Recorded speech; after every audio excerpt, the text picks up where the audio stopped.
Contar con políticas de prevención de drogas o testeos aleatorios en las empresas no parece tan extraño.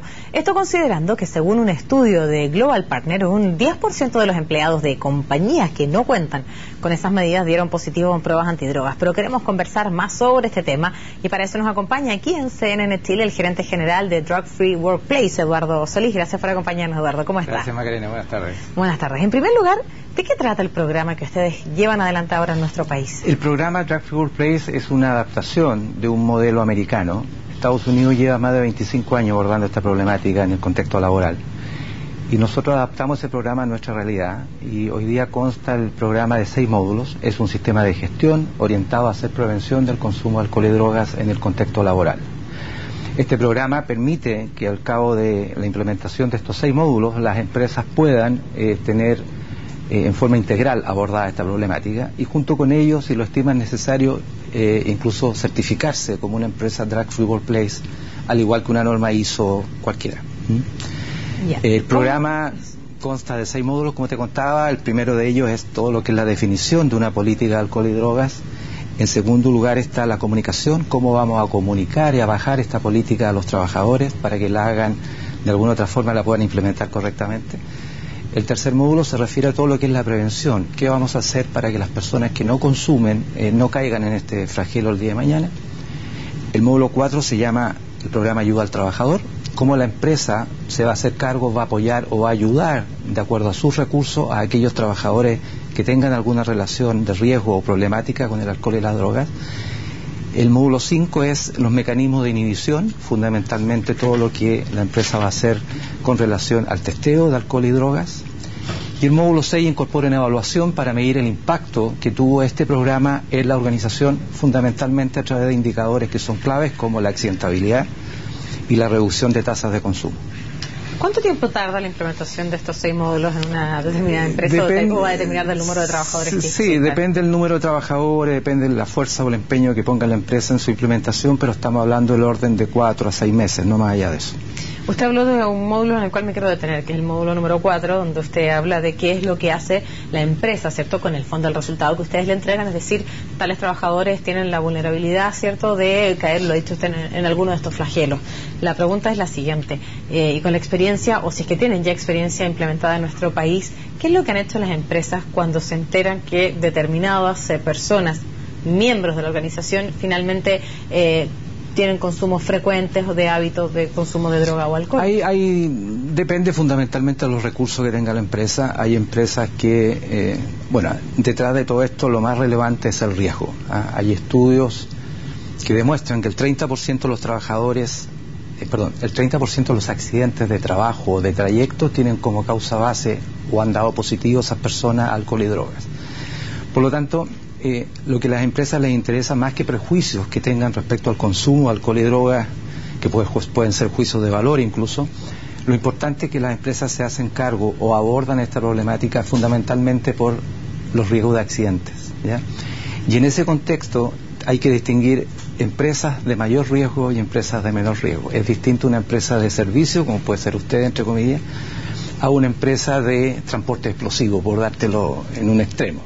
Entonces, desde el punto de vista del riesgo, es muy distinto un trabajador que consuma o abuse del alcohol y las drogas en estos distintos tipos de empresas. En virtud de eso, las empresas normalmente abordan esta problemática dando un espacio de tiempo para que los trabajadores que tengan algún problema se acerquen y pidan ayuda. Y en una segunda instancia, incluso dependiendo de sus recursos, ellas pagan o dan un aporte a que los trabajadores efectivamente aborden un tratamiento que de alguna otra forma los ayude a salir de esta situación. Y hay otro extremo, empresas que dicen, oye, dado mi riesgo o mi actividad, yo no puedo correr el riesgo, valga la redundancia, de tener trabajadores que en cualquier minuto, producto de este consumo o de esta situación riesgosa, implique que yo tenga un accidente grave. Y en ese caso muchas de ellas desvinculan. Bueno, eso parte de lo que usted nos explica, pero ¿ustedes ya implementan este plan en nuestro país? Sí, tenemos varias empresas que han implementado el programa y lo relevante de esto, Macarena, es lo siguiente. Nosotros hicimos un estudio que lo lanzamos la semana pasada, antes del 18, en que llegamos a establecer alrededor de 5.500 test. Y la gracia de este estudio es el primer estudio en Chile que se hizo con test de orina y con test de alcohol. Porque previo eso era solo con encuestas. Exactamente, todos los estudios anteriores eran con encuestas. En segundo lugar, se hizo en horario laboral y con prevalencia de consumo reciente. Los test de orina te miden consumo reciente, o sea, las encuestas normalmente te preguntaban si lo habías consumido el último mes o habías consumido hace un año, por ejemplo. Y si eras declarabas que sí, quedaba en la encuesta. Este estudio midió con datos empíricos, con test de orina y de alcohol, consumo reciente. El alcohol es exhalación de aire. Exactamente, el alcotest por tecnología de sal de combustión, que es la misma que usa Carabineros. Y lo tercero y lo más relevante es que nos permitió separar 3 grupos de trabajadores. Aquellas empresas que no hacen nada, entiéndase por hacer nada en relación a alcohol y droga, no hacer capacitación, testeo, charlas, nada. Y en esas empresas el número de consumo, la tasa de consumo es un 10,1%. O sea, cualquier empresa en Chile, porque este es un tema absolutamente transversal, que no haga nada o que no aborde esta problemática, estimamos que su tasa de consumo real que tienen sus trabajadores es un 10,1%.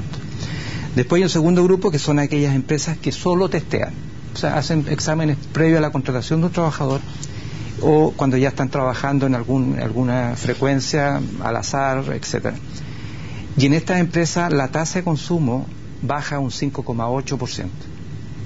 ¿Ya? O sea, ahí se demuestra una vez más que el testeo como elemento inhibidor, no como una cacería de brujas, eso hay que dejarlo claro, funciona. Ya, o sea, de un 10,1 bajamos un 5,8.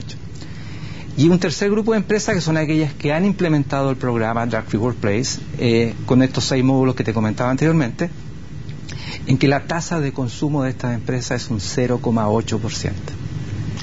O sea, pero claramente, es un 0,8% porque la empresa, una vez que ustedes se le entregan la radiografía de cuántas personas efectivamente han consumido drogas o alcohol en las últimas horas y en los últimos días, se hacen cargo de eso y llevan adelante políticas de prevención o que buscan evitar el consumo. Las empresas con programas son aquellas que han implementado estos 6 módulos, o sea, tienen una política, tienen un sistema de prevención, tienen testeo, ayudan al trabajador, etcétera, y a un cabo de 2 años logran reducir de un 10 a un 0,8.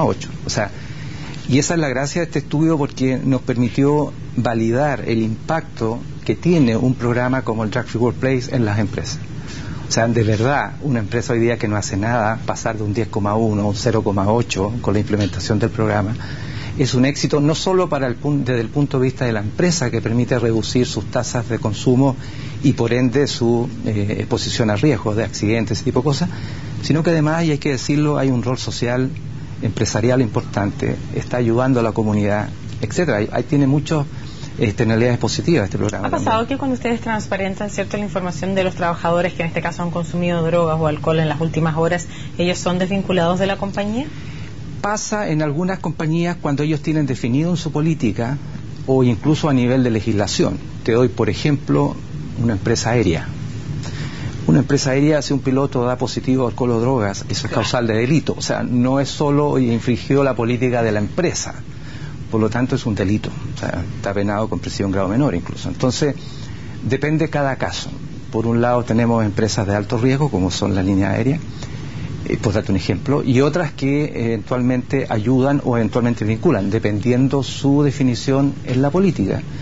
Y para nosotros es súper importante que los trabajadores internalicen esta política, que ojalá sea consensuada con la empresa, porque al final de cuentas detrás de esto lo que hay es educación, hay cultura organizacional. O sea, no sacamos nada de sacar decretos o formas que en definitiva, si los trabajadores no la internalizan y no cumplen con ella. Por ejemplo, si yo soy un conductor de un bus interprovincial y yo voy a ver un médico y ese médico me receta un psicotrópico, ¿qué hago?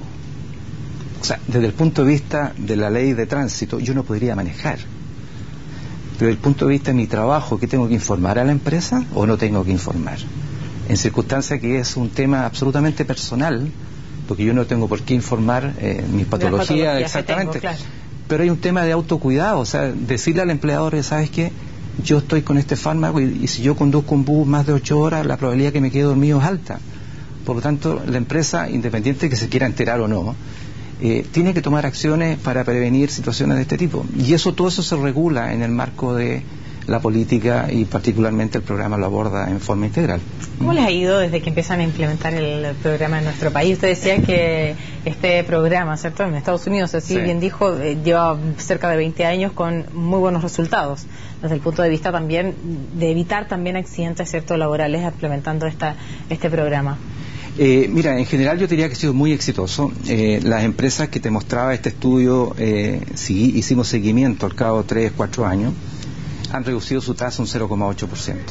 Pero más que la tasa, al final la gente ha entendido que no es normal trabajar bajo la influencia del alcohol y las drogas. O sea, y de hecho ahora que está tan de moda la ley Emilia que salió, que no es otra cosa que la modificación de la ley de tránsito. Claro, uno dice, oye, ok, estamos controlando alcohol, se cambiaron las penas para el alcohol, pero la ley de tránsito incorpora los estupefacientes y los psicotrópicos. Entonces, la pregunta que uno debería hacerse, oye, ¿qué se está haciendo para controlar el consumo de fármacos y psicotrópicos en carretera, en la ciudad, en los buses, etcétera? Yo creo que ahí hay un tremendo tema que tenemos que abordar y yo tengo entendido que se está trabajando en ello. Bien, pues señor Solís, gracias por acompañarnos Gracias esta tarde aquí en CNN Chile. En tu nombre, gracias a ti.